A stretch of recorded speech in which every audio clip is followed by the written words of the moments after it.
बृहस्पतिवार व्रत कथा। एक समय की बात है, भारतवर्ष में एक राजा राज्य करता था। वह बड़ा ही प्रतापी और दानी था। वह नित्य प्रति मंदिर में भगवत दर्शन करने जाता तथा ब्राह्मणों और गुरु की सेवा करता था।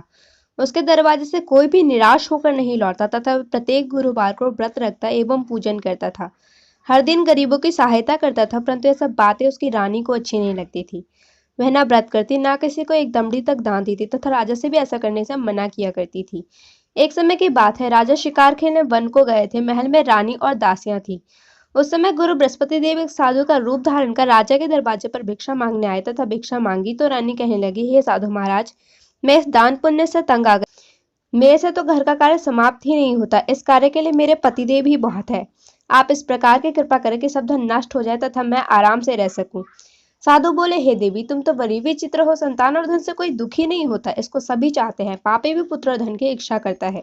यदि आपके पास धन अधिक है तो भूखे मनुष्य को भोजन कराओ, प्याव लगाओ, ब्राह्मणों को दान दो, धर्मशाला बनवाओ, कुआं तालाब बावली बगीचे का निर्माण कराओ, निर्धन मनुष्य की सेवा करो तथा कुंवारी कन्याओं का विवाह कराओ और अनेकों इत्यादि कर्म धर्म करो। इस प्रकार के कर्मों से आपका कुल और नाम परलोक में सार्थक होगा एवं स्वर्ग की प्राप्ति होगी। परंतु वह रानी इन सभी बातों से खुश न हुई। वह बोली, हे साधु महाराज, मुझे ऐसे भी धन की आवश्यकता नहीं जिसको मैं और मनुष्य को दान दूं तथा जिसे रखने उठाने में मेरा सारा समय ही बर्बाद हो जाए। साधु ने कहा, हे देवी, तुम्हारी ऐसी इच्छा है तो यही होगा। मैं तुम्हें बताता हूँ, वैसा ही करना।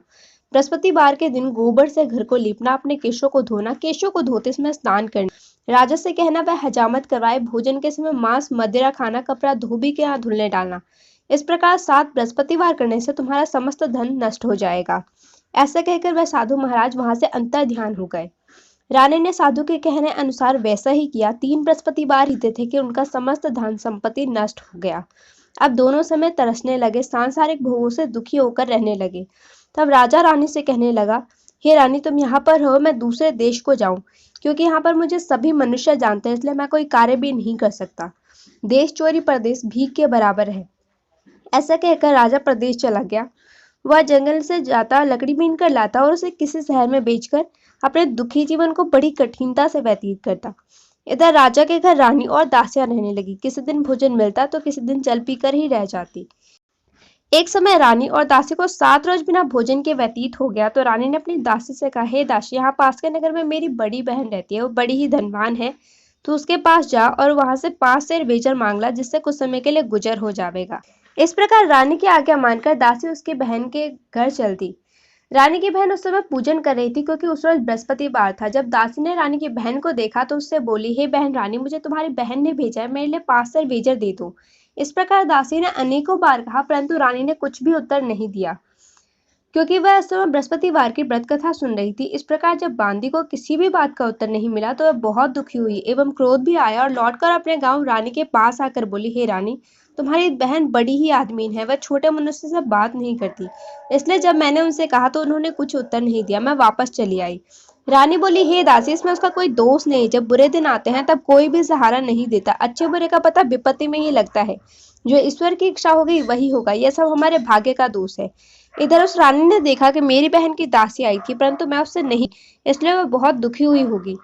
यह सोचकर कथा सुन विष्णु भगवान का पूजन समाप्त कर रानी अपनी बहन के घर चलती और जाकर अपनी बहन से कहने लगी, हे बहन, मैं बृहस्पतिवार की व्रत कथा सुन रही थी। तुम्हारी दासी गई थी। जब तक कथा होती है तब तक ना उठते हैं ना बोलते हैं, इसलिए मैं ना बोली। कहो दासी, क्यों गई थी? रानी बोली, हे बहन, हमारे घर अनाज नहीं था। वैसे तुमसे कोई बात छिपी नहीं है, इसी कारण मैंने दासी को तुम्हारे पास 5 सेर वेजर लेने के लिए भेजा था। रानी बोली, हे बहन, देखो, बृहस्पति भगवान मनोकामना पूर्ण करते हैं। देखो, शायद तुम्हारे घर में पहले से अनाज रखा हो। इस प्रकार का वचन जब रानी ने सुना तो घर के अंदर गई। वहां उसे एक घड़ा बेजर से भरा मिल गया। तब तो रानी और बांदी को बहुत खुशी हुई और दासी ने कहा, हे रानी, देखो, वैसे जब हमको अन्न नहीं मिलता हम रोज ही व्रत करते हैं। अगर इससे व्रत की विधि और कथा पूछ ली जाए तो हम भी किया करेंगे। तब उस रानी ने अपनी बहन से पूछा कि हे बहन, बृहस्पतिवार की व्रत कथा कैसे करते हैं? रानी की बहन ने कहा, गुरुवार के व्रत में चने की दाल मुनक्कों से विष्णु भगवान के केले के जड़ में पूजन करे तथा दीपक जलावे, पीला भोजन करे।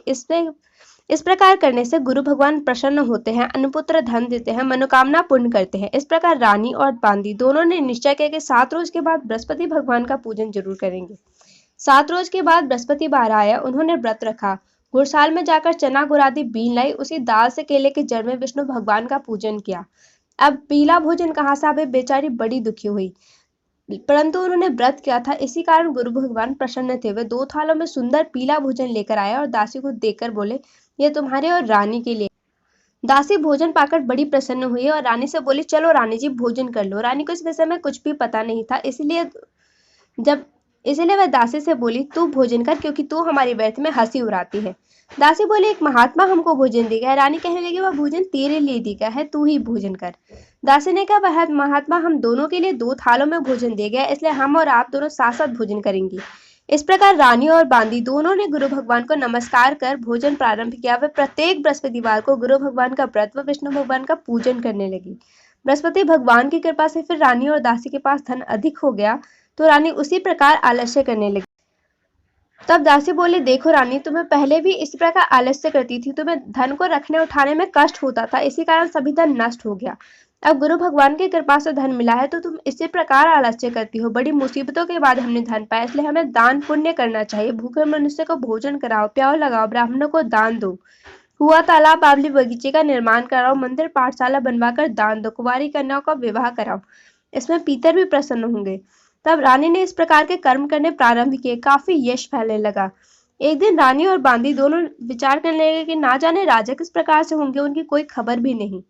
गुरु भगवान से उन्होंने प्रार्थना की। भगवान ने रात्रि में राजा के सपने में कहा, हे राजा उठ, तेरी रानी तुझको याद करती है, अपने देश को चल।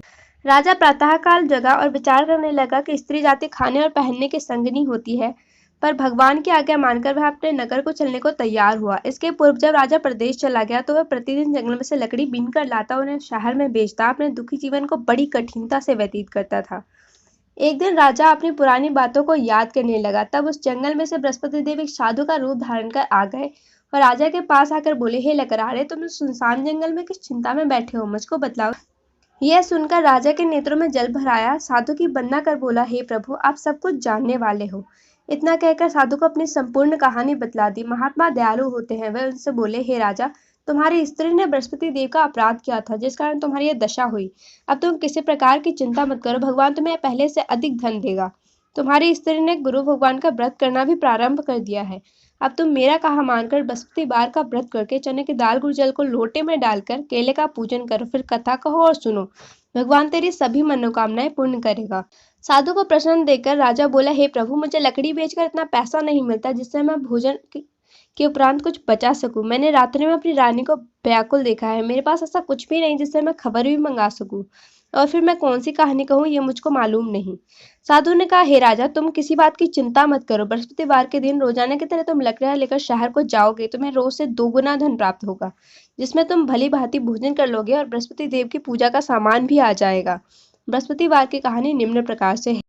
इस तरह कहानी कहकर साधु देवता वहां से अंतर ध्यान हो गए। धीरे धीरे समय व्यतीत होने लगा। फिर वही बृहस्पतिवार का दिन आया। राजा जंगल से लकड़ी काटकर शहर में बेचन ले गया।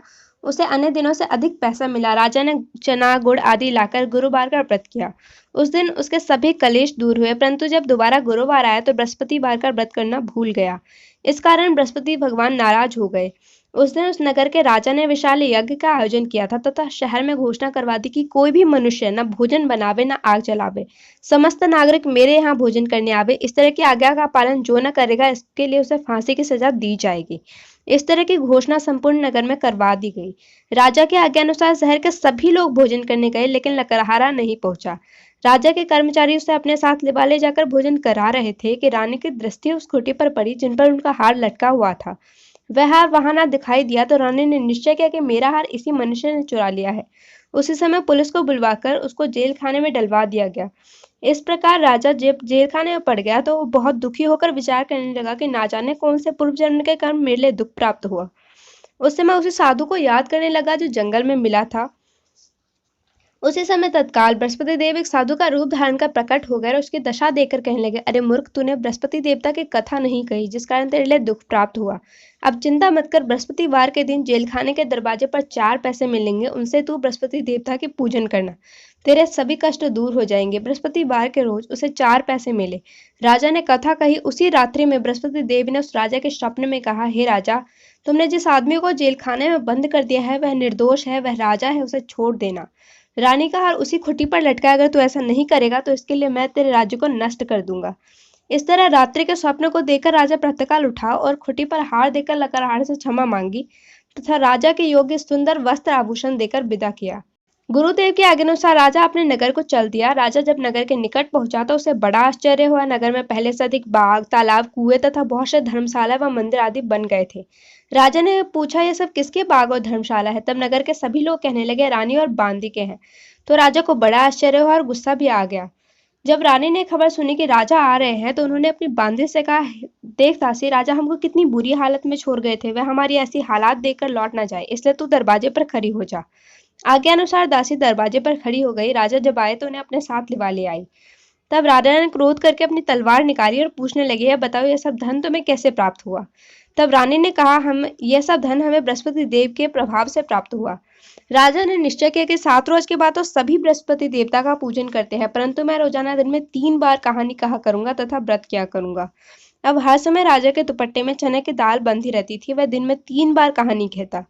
एक रोज राजा ने विचार किया कि चलो अपने बहन के यहाँ हो आवे। इस तरह निश्चय कर राजा घोड़े पर सवार हो अपनी बहन के यहाँ चलने लगा।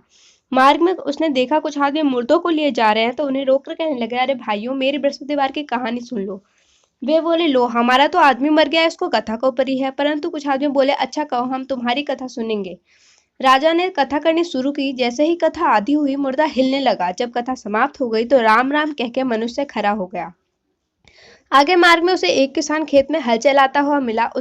राजा ने उसे देखा और उससे बोला, अरे भैया, मेरी बृहस्पतिवार की कहानी सुन लो। किसान बोला, जब तक मैं तेरी कथा सुनूंगा तब तक 4 हरैया जोत लूंगा, अपनी कथा किसी और को जाके सुनाना। इस तरह राजा आगे चलने लगा। राजा के हटते ही बैल पछाड़ खाकर गिर गया तथा किसान के पेट में जोरों का दर्द होने लगा। उस समय उसकी माँ रोटी लेकर आई। जब उसने देखा तो अपने पुत्र से सब हाल पूछा। बेटे ने सभी हाल कह दिया। बुढ़िया दौड़ी दौड़ी घुड़सवार के पास गई और उससे बोली, मैं तेरी कथा सुनूंगी, तू अपनी कथा मेरे खेत पर चलकर ही कहना। राजा ने बुढ़िया के खेत पर जाकर कथा कही, जिसको सुनते ही बैल उठ खड़े हुए तथा किसान के पेट का दर्द भी बंद हो गया। राजा जब अपनी बहन के घर पहुंचा तो बहन ने भाई की खूब स्वागत की। दूसरे रोज जब राजा प्रातःकाल जगा तो वह देखने लगा कि यहाँ सभी लोग भोजन कर रहे हैं। राजा ने अपनी बहन से पूछा, यहाँ कोई भी मनुष्य ऐसा नहीं जिसने भोजन ना किया हो? मेरी बृहस्पतिवार की कहानी सुन ले। बहन बोली, हे भैया, ये देश ऐसा ही है, यहाँ पहले लोग भोजन करते हैं, बाद में कोई अन्य कार्य करते हैं। अगर कोई पड़ोस में हो तो देख आऊं। वह ऐसा कहकर देखने चली गई, परंतु उसे कोई भी व्यक्ति ऐसा नहीं मिला जिसने भोजन ना किया हो। अंततः वह कुम्हार के घर में गई जिसका लड़का बीमार था। उसे मालूम हुआ वहां किसी ने 3 रोज से भोजन नहीं किया। रानी ने अपने भाई की कथा सुनने के लिए कुम्हार से कहा। वह तैयार हो गया। राजा ने जाकर बृहस्पतिवार की कथा कही, जिसको सुनते ही उसका लड़का ठीक हो गया। अब तो राजा की खूब प्रसन्नता होने लगी। एक रोज राजा ने अपनी बहन से कहा, हे बहन, हम अपने घर को जाएंगे, तुम भी तैयार हो जाओ। राजा की बहन ने अपनी सास से कहा। सास बोली, हाँ चली जा, परंतु किसी लड़के को मत ले जाना, क्योंकि तेरे भाई की औलाद नहीं होती। बहन ने अपने भैया से कहा, हे भैया, मैं तो चलूंगी, परंतु कोई बालक नहीं जाएगा। राजा बोला, जब कोई बालक ही नहीं जाएगा तब तुम ही जाकर क्या करोगी? और बड़े दुखी मन से अपने नगर को लौट आया। राजा ने अपनी रानी से कहा, हम निर्वंशीय राजा है, हमारा मुंह किसी को देखने का धर्म नहीं है और कुछ भोजन आदि नहीं किया। रानी बोली, हे प्रभु, बृहस्पति देव ने हमें सब कुछ दिया है, हम संतान अवश्य देंगे। उसी रात में बृहस्पति देव ने राजा के स्वप्न में कहा, हे राजा, उठ, सभी सोच को त्याग दे, तेरी रानी गर्भ से है। राजा को यह बात सुनकर बड़ी खुशी हुई। 9वें महीने में उसके गर्भ से एक सुंदर पुत्र पैदा हुआ। तब राजा बोला, हे रानी, स्त्री बिना भोजन के रह सकती है, परंतु बिना औलाद के नहीं रह सकती। जब मेरी बहन आवे तब तुम उससे कुछ मत कहना। रानी ने सुनकर हाँ कर दिया। जब राजा की बहन ने शुभ समाचार सुना तो बहुत खुशी हुई तथा बधाई लेकर अपने भाई के यहाँ आई। तभी रानी ने कहा, घोड़ा चढ़कर तो नहीं आई है, गधा चढ़कर आई है। राजा की बहन बोली, हे भाभी, मैं इस प्रकार न कहते तो तुम्हें औलाद कैसे मिलती? बृहस्पति देव ऐसा ही है, जिसके मन में जो मनोकामनाएं हैं सभी को पूर्ण करते हैं। जो सद्भावना पूर्वक बृहस्पतिवार का व्रत करता है, कथा पढ़ता है अथवा दूसरों को सुनाता है, बृहस्पति देव उसकी सभी मनोकामनाएं पूर्ण करते हैं। भगवान बृहस्पति देव उसकी सदैव रक्षा करते हैं। संसार में जो सद्भावना पूर्वक भगवान का पूजन व व्रत सच्चे हृदय से करते हैं तो उनकी सभी मनोकामनाएं पूर्ण करते हैं। जैसे सच्ची भावना से रानी और राजा ने उनकी कथा का गुणगान किया तो उनकी सभी इच्छाएं बृहस्पति देव जी ने पूर्ण की थी। इसीलिए सब कथा सुनने के बाद प्रसाद लेकर जाना चाहिए। हृदय से उनका मनन करते हुए जय जयकार बोलना चाहिए। बोलो बृहस्पति देव की जय, विष्णु भगवान की जय।